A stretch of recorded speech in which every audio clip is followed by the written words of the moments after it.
Hello বন্ধুরা, চলে এসেছি নারায়ণী কিচেনে রোজকার মতো রেসিপি নিয়ে। আজকে হবে আলুর পকোড়া। এখানে আমি দুটো আলু সেদ্ধ করে নিয়েছি, ভিডিওটা দেখতে থাকুন।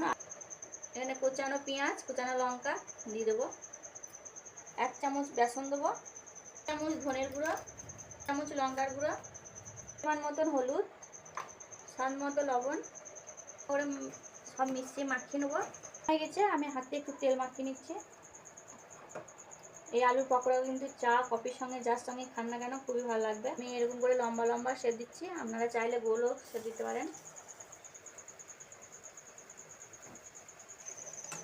সব উল্টি পাল্টি ভেজে নেবো এগুলো। আলুর পকোড়াগুলো ভাজা হয়ে গেছে, এবার তুলে নেবো।